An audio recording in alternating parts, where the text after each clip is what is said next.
sur un détecteur qui contient un gaz. Okay, donc, après la cible de beryllium, le rayonnement qui est issu de cette collision-là, il est envoyé sur un détecteur qui remplit soit d'hydrogène, soit de dihydrogène, soit de diazote, comme pour Rutherford. Okay, alors, par exemple, sur le dihydrogène, ce qui va se passer, c'est que le neutron produit, il a plein d'énergie cinétique, il va arriver sur un proton, un hydrogène, et ce qui va se passer, c'est que ce proton, en imaginant que là, le choc, il est frontal, c'est possible aussi avec un neutron sans charge, hein, comme on l'a vu pour un alpha, hop, il va y avoir une énergie V2 communiquée au proton, qui va être maximale parce que c'est un choc frontal, et le neutron, lui, va partir dans l'autre sens. Donc on a une rétrodiffusion du neutron qui communique un maximum d'énergie cinétique au proton. Okay, c'est vrai aussi, donc vous pouvez dessiner exactement la même chose, c'est pour ça que je mets ça, pour un noyau d'azote, même s'il est plus lourd. Simplement, dans le cas du dessus, le proton, il a à peu près la même masse que le neutron. Vous vous rappelez les énergies de masse, proton, c'était 938,3 MeV. Je vérifie. Ça, c'est l'énergie de masse du proton. L'énergie de masse du neutron, c'est 939,6 MeV. Il y a 1,3 MeV d'écart.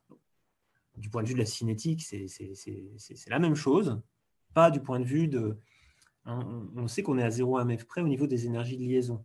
Mais au niveau des masses en présence, d'ailleurs, c'est normal que je n'ai pas fait, mais quand on a calculé l'énergie cinétique de l'alpha, vous avez vu que j'ai mis que c'était 4 sur 206. Je n'ai pas mis 4,0026 et je n'ai pas mis 206,78. Je n'ai pas tenu compte de l'énergie de liaison, de l'excès de masse. Pourquoi? Parce que là, c'est de la cinématique. Hein, je ne calcule pas un bilan de réaction, je calcule simplement une conservation de quantité de mouvement. Donc, je reviendrai là-dessus au cas où ça vous est échappé. Donc, il se passe la même chose ici ou là, sauf que dans le cas de la collision sur un hydrogène, quand on met de l'hydrogène dans le détecteur derrière pour arriver à identifier ce qui est produit dans la réaction, ce qui est énigmatique, hein, jusqu'en 1932, que les Curie ne comprennent pas, avec une masse identique, on fait un peu de la pétanque. Et dans ce cas idéal, le neutron, il s'arrête net, et le proton, il repart avec la même énergie cinétique. On fait un carreau. Là, les souvenirs du camping sont encore frais. On fait un carreau. Donc, on a un ralentissement hyper efficace du neutron du fait de l'égalité des masses. D'accord? Bon. Et vous pouvez faire pareil au billard. Hein. Je suis pas chauvin. Donc, il existe une formule qui traduit en fait le ralentissement maximal d'un neutron et qui dit que le rapport de l'énergie cinétique du neutron après le choc sur l'énergie cinétique du neutron avant, c'est égal, dans le meilleur des cas, à A-1 sur A plus 1 au carré, où A est la masse du noyau cible. Et ce truc-là, on l'appelle alpha aussi. C'est le paramètre du choc. Donc, vous le reverrez en physique des réacteurs.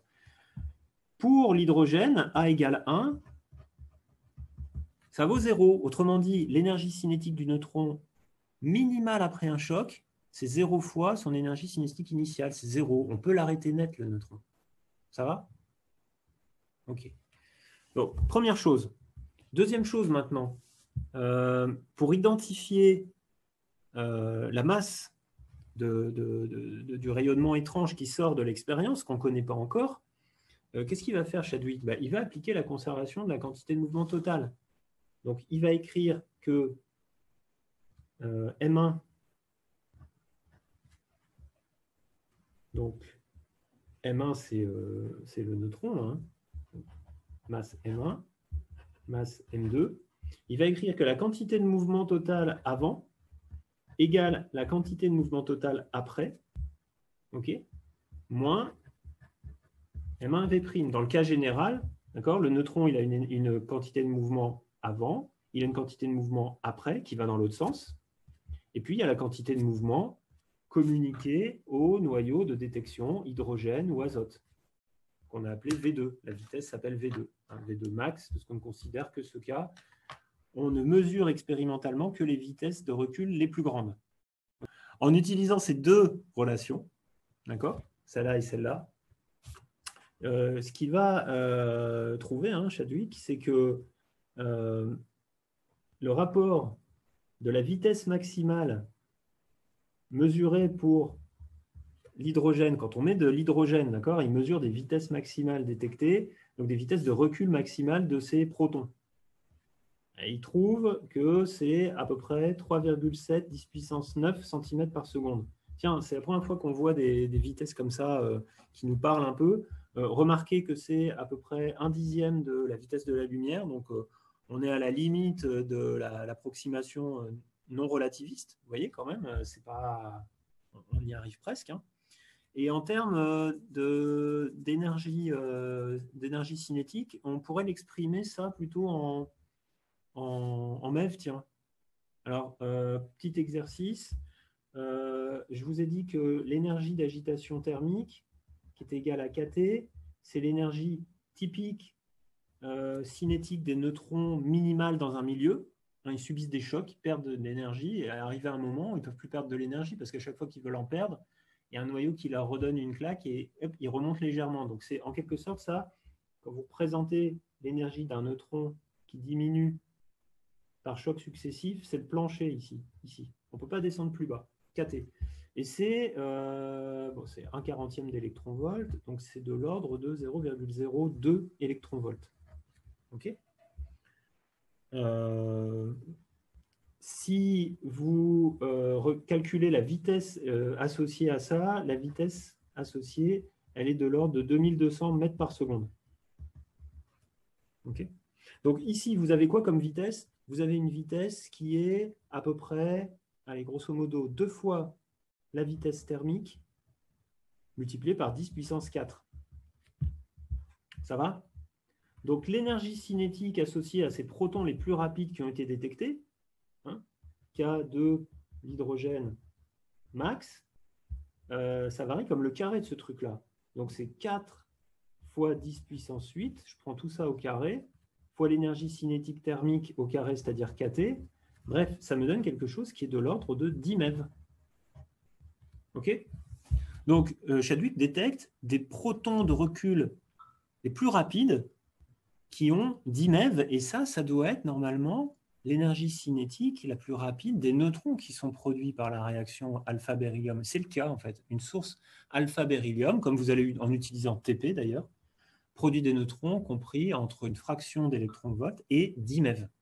C'est des énergies quand même assez élevées. C'est les énergies les plus élevées qu'on peut produire, soit par réaction nucléaire alpha-beryllium, soit par fission, en fait.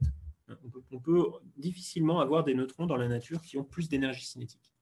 Donc, sachant que la vitesse maximale constatée pour les protons est de temps, que la vitesse maximale constatée pour l'azote, elle est plus faible parce qu'ils sont plus lourds, donc forcément, ils emmènent moins d'énergie cinétique.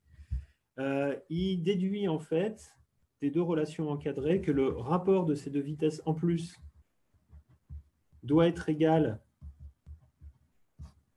à cette fonction de M1 qui est la masse du neutron. Et il en déduit, du coup, voir l'annexe dans l'après-cours, je me suis inspiré de cet exposé-là, il en déduit que M1 est de l'ordre de l'unité de masse atomique. Donc un truc qui est neutre et qui pèse à peu près comme le proton, c'est une nouvelle particule, c'est le neutron, et c'est le deuxième constituant. On va revenir là-dessus. Je vais vous montrer une courbe qui est célèbre, qu'on appelle la courbe d'Aston, qui est en fait la courbe de la variation de l'énergie de liaison divisée par le nombre de nucléons en fonction du nombre de nucléons. Elle a été mesurée par celui qui a mesuré, qui a identifié l'oxygène 17 dans l'expérience dont j'avais parlé, de Rutherford, à l'aide d'un spectromètre de masse, donc, qui a permis aussi la détection de la première réaction nucléaire, proton, et puis du neutron derrière. Donc, en fonction de A, le nombre de masse, le nombre de nucléons qu'il y a dans un noyau, cette courbe trace l'énergie de liaison, binding energy en anglais, par nucléon. Donc c'est ce qu'on appelle B sur A. Donc en ordonnée, vous avez B sur A. Et vous trouvez par exemple, l'énergie de liaison expérimentale d'un alpha, donc les points, ce sont les valeurs expérimentales, telles qu'on peut les calculer, nous, à partir des indications qui sont données là-dessus. Hein, là, si je tape hélium 4, je regarde ce que le site me donne. Il est là, hélium 4, G, binding energy sur A, donc c'est la 4e ou 5e ligne en keV. Vous voyez, 7,07, 7,1 MeV. OK. Donc, le site, là, dont je vous ai fourni le lien, me dit que l'énergie de liaison de l'alpha par nucléon, c'est 7,1 MeV. Ça correspond bien à un petit peu plus de 7,1 MeV. Donc, chaque nucléon, il lui manque, dans l'alpha, il lui manque 7,1 MeV pour redevenir un neutron ou un proton libre, indépendamment de ce système nucléaire hélium 4. Et puis, en plus des points expérimentaux, vous voyez qu'il y a une courbe de tendance. Et c'est ça le modèle de la goutte liquide qui est décomposée à droite. On va faire cette décomposition, donc je ne vous détaille pas cette figure, vous la regarderez après, qui passe relativement bien par les points. Et suivant les paramètres qu'on utilise, il y a des modèles de gouttes liquides qui marchent mieux à petit nombre de masses, d'autres qui fonctionnent mieux à plus grand nombre de masses. Mais c'est une courbe de tendance qui est basée sur un modèle très simple. En fait, c'est de dire les nucléons à l'intérieur d'un noyau, c'est un peu comme les molécules d'eau à l'intérieur d'une goutte d'eau. C'est pour ça qu'on l'appelle goutte liquide. Il y a des interactions entre les différentes molécules qui expliquent d'ailleurs qu'une goutte d'eau en apesanteur prend une forme sphérique. OK. Donc, ce n'est pas comme une goutte d'eau de pluie, hein, parce qu'elle n'est pas du tout sphérique, mais le whisky du capitaine Haddock dans la fusée, c'est vraiment sphérique, ou de Thomas Pesquet dans l'ISS, c'est sphérique. Avec quand même des différences, parce que les interactions ne sont pas uniquement coulombiennes ou hydrogènes dans un noyau, elles sont surtout nucléaires et nucléaires fortes, c'est-à-dire interactions d'attraction entre deux neutrons, deux protons ou un neutron, un proton. Okay. Donc, ce qu'on va faire, c'est qu'on va détailler ce modèle en expliquant ces hypothèses et en regardant comment les différentes interactions contribuent à modeler cette dépendance de l'énergie de liaison moyenne par nucléon en fonction de A. Pourquoi est-ce qu'on passe par un maximum qui est localisé au niveau de la masse du fer? Et ce maximum étant très important, puisqu'il permet de comprendre les deux méthodes qu'on a, nous, pour produire de l'énergie à partir de l'énergie nucléaire. Soit on prend un gros noyau, un gros paquet avec plein de nucléons, mettons 235, 236 dedans, et on le coupe en deux petits. Ce faisant, vous voyez que chacun de ces nucléons a une énergie de liaison qui est plus grande, donc cède de l'énergie. Et vous voyez que le gain en énergie de liaison, il est entre 7 et 8 MeV. Il est de l'ordre du MeV. Comme on l'applique à un paquet de 200 nucléons au départ, eh ben on gagne 200 fois 1 MeV. Chacun des 200 nucléons est plus lié à l'intérieur d'un MeV. Chacun des 200 nucléons a perdu 1 MeV d'énergie de masse supplémentaire. On récupère 200 MeV. Okay. La fusion, vous voyez que le gain d'énergie de liaison est plus grand, mais par contre, c'est deux petits noyaux, donc le nombre de nucléons qui intervient est plus petit. Typiquement, il y a quoi? 2, 3, 4, 5 nucléons qui gagnent chacun 4 MeV d'énergie de liaison. On récupère 20 MeV. Alors, ce n'est pas que la fusion est moins puissante, c'est juste qu'elle fait intervenir moins de nucléons. Okay. 20 MeV, 200 MeV, tout dépend du taux de réaction, bien sûr. On ne peut pas dire que la fusion libère moins d'énergie que la fission. Pour moi, c'est du même ordre. Je dirais même plus qu'elle a tendance à en libérer plus par rapport au nombre total de nucléons qu'on dépense, puisque le gain d'énergie de liaison, vous voyez, est quand même plus élevé du côté de la fusion que de la fission. On s'intéressera qu'à la fission. La fusion, pour moi, c'est encore pas mal de la science-fiction. Oui, Thomas? Oui, je voulais savoir, pour tracer ce super graphique-là, Ouais. ça a été fait uniquement à partir de résultats expérimentaux ou le modèle de la goutte d'eau permet d'avoir de trouver ces résultats avec précision? Les points expérimentaux sont obtenus par des mesures de masse. Oui. D'accord? Puisque, en fait, l'énergie de liaison, vous êtes bien d'accord que c'est la différence entre la masse réelle du noyau, celle qu'on mesure par spectrométrie, et la masse théorique si tous les nucléons pesaient la même chose et ne perdaient pas d'énergie ne perdaient pas d'énergie de masse. Donc, la masse réelle permet d'obtenir l'énergie de liaison, et ce sont les points expérimentaux obtenus par spectro de masse. Et la courbe noire, c'est une tendance, c'est un modèle.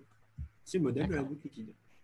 Alors, le modèle de la goutte liquide, il est là. Là, c'est pour retrouver un petit peu ces bilans, hein, comme je viens de le faire. le modèle de la goutte liquide, il est ici. Et vous voyez, il y a un certain nombre de termes qui font intervenir soit A, soit Z.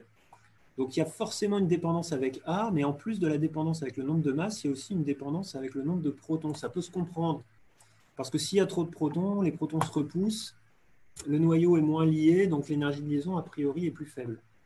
Ça, on va le voir. Okay, donc, on va voir les 5 termes. Les paramètres sont donnés là, et chacun de ces paramètres est donné en MEV, parce que toutes les autres grandeurs qui interviennent sont des nombres sans dimension. Donc, on va voir les 5 termes, les 5 coefficients qui sont 5 énergies.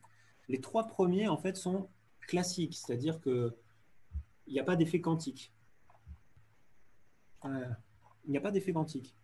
Les 2 derniers sont d'origine quantique et viennent en fait d'un autre modèle qui n'est pas un modèle collectif comme la goutte liquide. Donc, la goutte liquide, à l'origine, date du milieu des années 30 et c'est un modèle purement collectif, c'est-à-dire qu'on va juste, de façon un peu empirique, dire comment interagissent entre elles toutes les molécules d'une goutte d'eau, tous les nucléons d'un noyau. Ici, on a des termes qui sont plus issus de modèles non pas collectifs, mais dits à particules indépendantes, dans lesquels on considère un nucléon dans le puits de potentiel moyen créé par tous les autres, avec des niveaux d'énergie quantifiés, etc. Donc, ce modèle ici, là, goutte liquide, c'est en fait un modèle mixte, goutte liquide et modèle en couche ou modèle quantique. Mais usuellement, on l'appelle goutte liquide tout court, ce qui est un peu abusé, quoi. Il y a vraiment 2 parties différentes. On va commencer par la première pour que vous compreniez l'esprit du modèle, et puis on verra les corrections quantiques derrière. L'interaction entre 2 neutrons, c'est la même chose qu'entre 2 protons, c'est la même chose qu'entre un neutron et un proton. L'interaction forte se fiche complètement de la charge. Ça, c'est le boulot de l'électromagnétisme. Et le deuxième, c'est que son rayon d'action est très faible. C'est complètement différent de l'électromagnétisme, dont vous savez que la portée est infinie, parce qu'elle est transmise par le photon qui n'a pas de masse. Hein?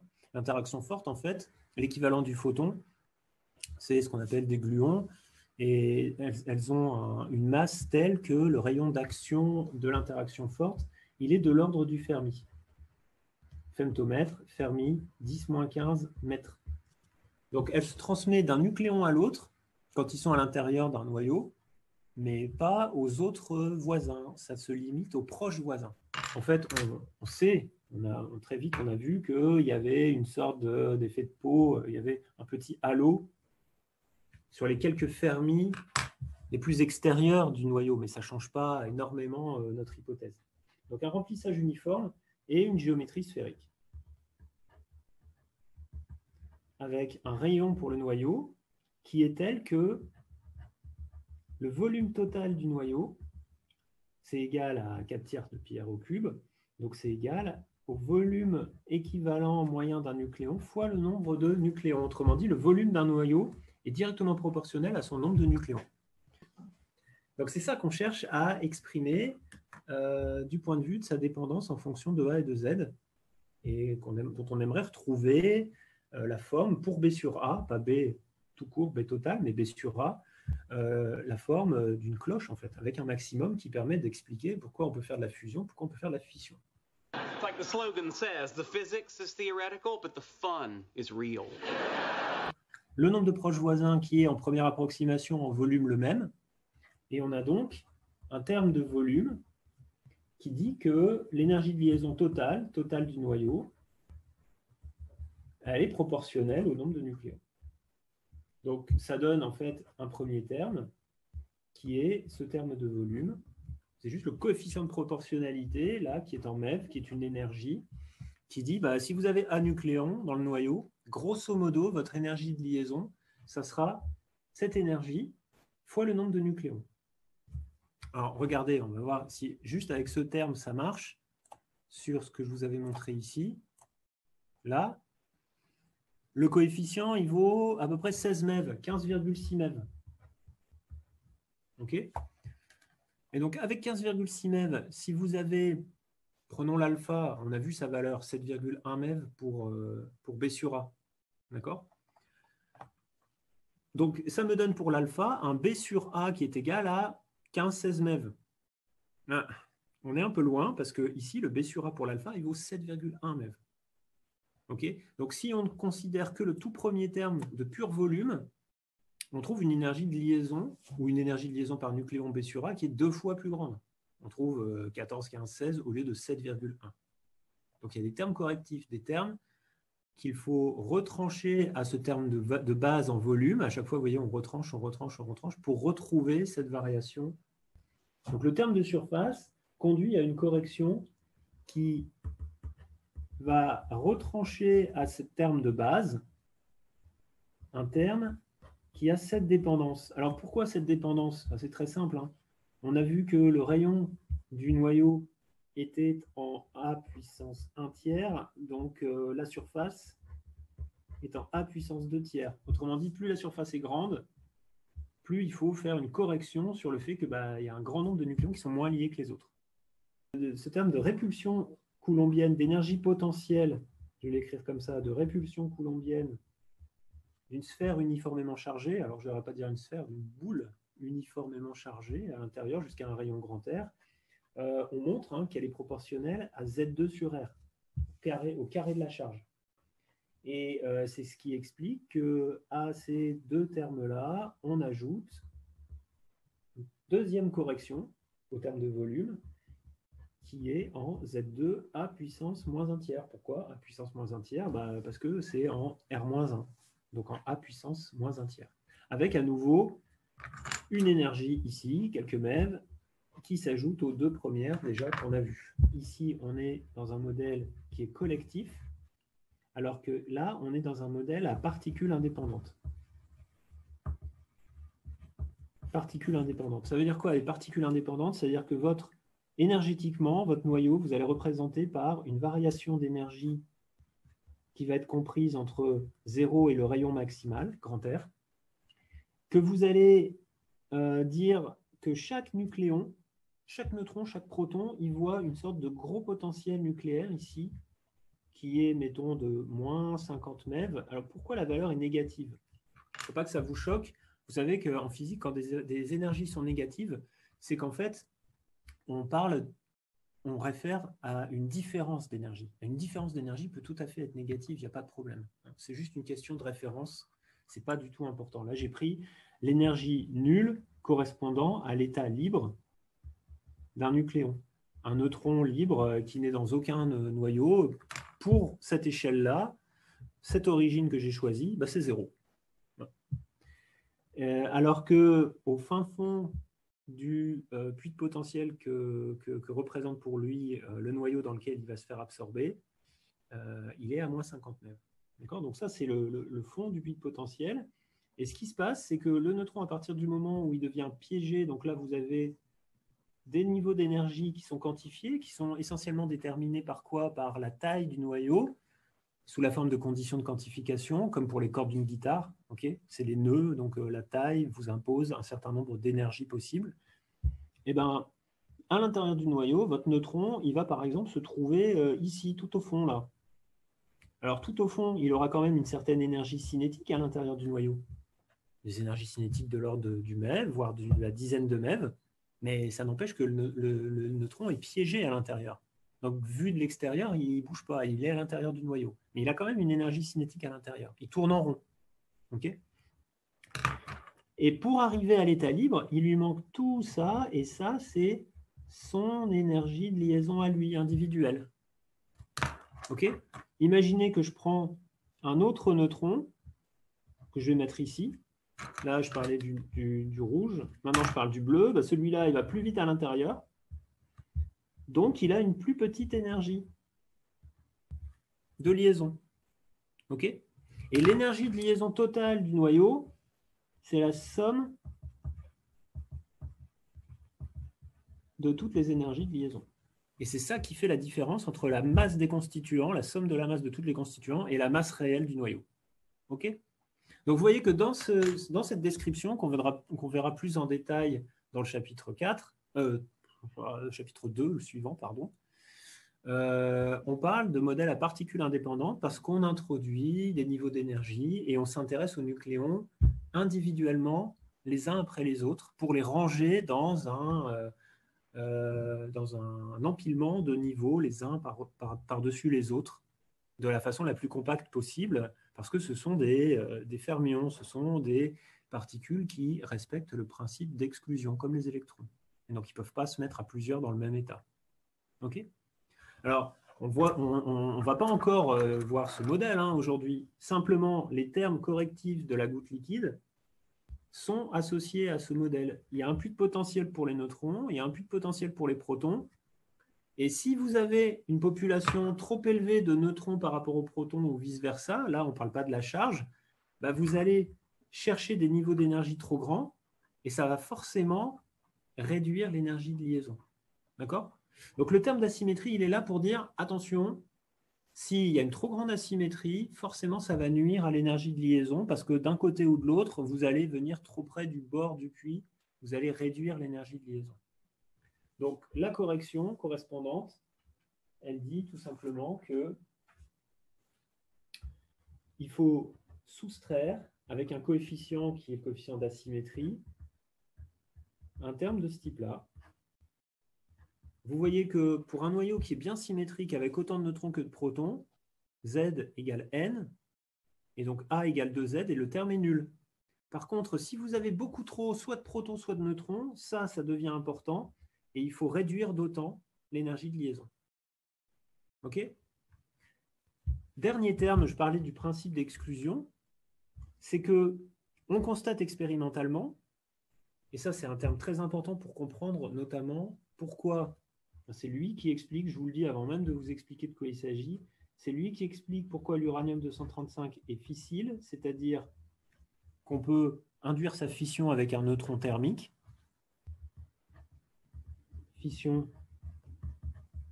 par neutron thermique, alors que l'uranium-238 n'est pas fissile. C'est-à-dire que pour couper en deux l'uranium-238 plus un neutron, il faut que ce neutron il ait 2 MeV d'énergie cinétique.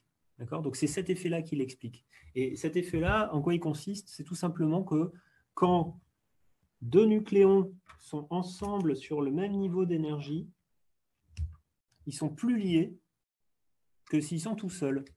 C'est un principe voilà, de célibat versus en couple. Hein. Forcément, en couple, on est un peu moins libre et je sais de quoi je parle. Donc, il ne faut pas que ma femme elle tombe sur l'enregistrement. Sinon. Donc, le terme de pairing explique que si pour les neutrons, on a un nombre pair, et il va falloir augmenter l'énergie de liaison. Si on a un nombre pair de protons, il va falloir augmenter l'énergie de liaison. Si par contre, on n'a que des neutrons d'un côté ou des protons célibataires, alors l'énergie de liaison ne sera pas si grande que ça. Comment ça se modélise ? On rajoute un terme qui a cette dépendance-là. Alors, cette dépendance-là, je ne peux pas la démontrer, c'est quelque chose qui est empirique. Hein. C'est ajusté pour que ça colle. Parce qu'on a affaire à un modèle qui est semi-empirique, il faut l'admettre. Donc, c'est ça pour les noyaux qui sont pair-pair. Donc, les noyaux pair-pair, il y a plein de couples, en fait. Donc, ils sont très stables, ils sont très liés. Il faut augmenter l'énergie de liaison. On a un terme plus. Si, au contraire, les noyaux sont dominés par des célibataires, c'est-à-dire des noyaux impair-impair, il faut diminuer de cette quantité et on ne fait rien, c'est-à-dire qu'on n'ajoute rien, 0, si dans tous les autres cas, c'est-à-dire si on a du pair-impair ou impair-pair en nombre de neutrons-protons respectivement. D'accord ? Donc ça va expliquer qu'entre ces deux extrêmes, si on appelle ce terme delta, il peut avoir une différence maximale entre les énergies de liaison totale d'un noyau qui est égale à 2 delta, c'est-à-dire à 2 fois ce terme AP fois A puissance moins 1,5, puisque pour certains, on rajoute de temps, et pour d'autres, on diminue de cette quantité. L'écart, il est de 2 delta au maximum. Une fois que vous connaissez la dépendance de ce terme-là, donc on a nos coefficients, vous pouvez tout aussi bien, non pas représenter B ou B sur A, comme je vous l'ai montré sur la dernière figure, mais la masse.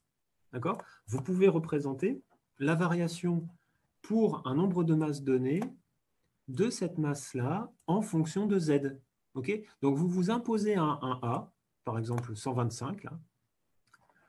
Vous injectez ce A dans la formule de la goutte liquide et vous trouvez l'équation de grand M en fonction, c'est l'abscisse qui n'est pas représentée ici, de Z. Mais regardez, on voit bien 49, 50, 51, 52, etc.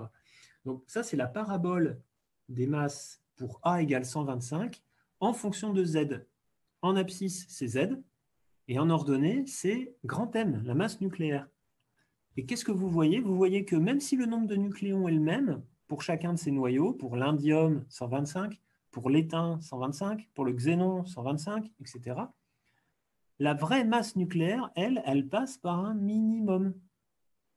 Et ce minimum de masse, ici le tellure 125, c'est vraiment lui qui est tout en bas, c'est l'isotope stable de cette parabole de masse. D'accord? Alors en anglais, comment on appelle ça? C'est ce qu'on appelle en français une chaîne isobarique, et en anglais, on appelle ça une mass chain. Terme français un peu plus précis pour une fois, isobarique, même masse, donc les chaînes de même masse, de même nombre A, et qui permet d'identifier en fait l'isotope pour ce nombre de nucléons qui a la masse la plus faible. Donc c'est vraiment l'assemblage, le choix, le mix neutron-proton pour 125 nucléons en tout, qui est le plus stable, puisque c'est lui qui a la plus grande différence entre la somme des masses et la masse totale. Donc c'est celui qui a la plus grande énergie de liaison totale aussi, tellure 125. Voilà. Donc si vous allez chercher, par exemple, dans la live chart ici, alors tellure, alors je suis désolé, le tellure 52, je ne connais pas le numéro par cœur, atomique. Donc tellure 125, vous allez le chercher là, hop, vous regardez, il est stable. Vous voyez, T1,5, c'est marqué stable. Alors que si vous allez voir un copain de la même chaîne isobarique, par exemple le xénon 125, lui, il est plus haut là, d'accord? Sa masse est plus grande. Il ne peut pas être stable. Regardez, je remplace tellure par xénon. Hop, il est là en rouge. Hein. Et on me dit T1,5, 17 heures à peu près, qui est radioactif. Et puis, il faut aller voir quelle est la decay donc, dans les lignes du bas. Le decay, c'est capture électronique bêta+, c'est-à-dire la transformation d'un neutron d'un proton en neutron. Okay, donc, il est radioactif. Pourquoi il est radioactif? Parce que pour 125 nucléons, ça donne quelque chose qui n'est pas au minimum et qui va spontanément avoir tendance à diminuer son Z en transformant un proton en neutron. Par une désintégration bêta+, vous voyez que vous passez de 54 à 53, le xénon devient de l'iode, dont la masse n'est pas encore minimale, il est aussi bêta+, lui, et il va finir par arriver au stable. Ceux qui sont à gauche, ils ne sont pas bêta+, ils sont bêta-, parce qu'ils vont avoir tendance à gagner un proton à partir d'un neutron, faire neutron plus proton. D'accord? Le truc marrant, là, est-ce que tout le monde a compris ça? Ça va sur le cas nombre de masse impair. Nombre de masse impair, il n'y a pas de problème. Parce que le modèle de la goutte liquide, vous êtes dans le cas autre, pour le dernier terme d'appariement, là, de pairing, où vous êtes avec grand A impair, soit pair impair, soit impair pair. Donc il n'y a pas de terme, il n'y a pas de cinquième terme à rajouter. Okay? Par contre, si vous avez un A qui est pair, ben impair, on peut, un nombre pair, on peut l'obtenir de deux façons différentes. Soit on fait impair plus impair, soit on fait pair plus pair. Sans parler des pervers p-pair. Okay? Donc le 128, vous pouvez l'obtenir de deux façons différentes, soit avec des noyaux qui sont impair-impair, c'est-à-dire qui sont peu liés, qui ont des masses élevées, c'est la parabole du dessus, soit avec la version dédoublée pair-pair, pour laquelle les masses sont plus petites parce que les énergies de liaison sont plus fortes. Okay? Et vous alternez de l'un à l'autre. Là, vous avez l'indium 49, vous passez à l'étain 50, toujours 128, etc., etc. Vous avez dédoublé, à cause de l'effet de pairing, la parabole de masse qui est unique quand on est en A impair. Avec un A pair, vous en avez deux. Et vous avez des choses amusantes du coup, quelque chose qui est un peu plus complexe dans la façon dont les noyaux sont radioactifs ou pas, jusqu'à arriver à un exemplaire stable par chaîne isobarique. Là, clairement, l'isotope stable, c'est le xénon 128. Vous vérifierez chez vous sur la live chart qu'il est bien stable. et qui peut être produit, par exemple, par des intégrations bêta+, du césium 128, d'accord? Ou par des intégrations bêta-, donc transformation d'un neutron en proton, de l'iode 128. Du coup, je voulais savoir, dans la nature, comment on trouve des éléments instables qui vont tendre, du coup, vu que vous montriez tout à l'heure, vers des éléments stables. Dans la nature, où est-ce qu'on les, comment ils se forment et où est-ce qu'on les trouve oui, on sait qu'il y a des éléments instables. Par exemple, la découverte de la radioactivité dont on est parti dans ce premier chapitre, elle a été faite grâce à l'uranium 238, qui a quand même 4,5 milliards d'années de période. Donc, il y a des noyaux naturellement radioactifs, c'est-à-dire radioactifs qui existent encore suffisamment dans la nature pour qu'on constate qu'ils sont radioactifs et qu'on les voit se transformer en d'autres noyaux. Il suffit que les périodes soient assez longues. D'accord ? Donc, c'est ce que je vous avais montré au tout début. Donc, là, il y a les noyaux stables. Ce ne sont que ceux qui sont en noir, d'accord ? La vallée de la stabilité. Et il y en a à peine 300, 250 grosso modo. Alors d'ailleurs, remarquez que sur ces 300 noyaux, 250 noyaux, il y en a 150 qui sont pair-pair, 50 pair-impair, 50 impair-pair, et puis il n'y en a que 4 ou 5 qui sont impair-impair, par rapport à ce que je vous avais dit sur le périnée. Okay ? Et puis tous les autres autour, qui sont bien plus nombreux, qui sont radioactifs.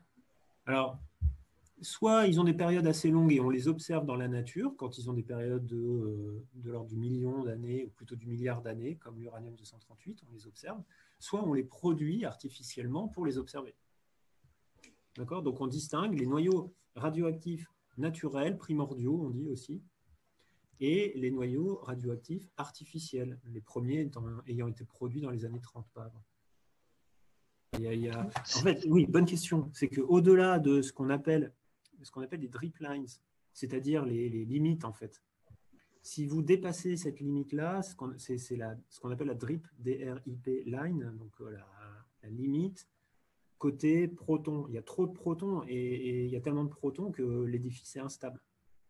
C'est-à-dire que vous avez tellement de répulsion, le terme de répulsion coulombienne qu'on a vu, là, le petit calcul d'électrostat qu'on a vu, vous en avez tellement que ça annule l'énergie de liaison. Si ça annule l'énergie de liaison, c'est que vous revenez à nucléons qui sont libres.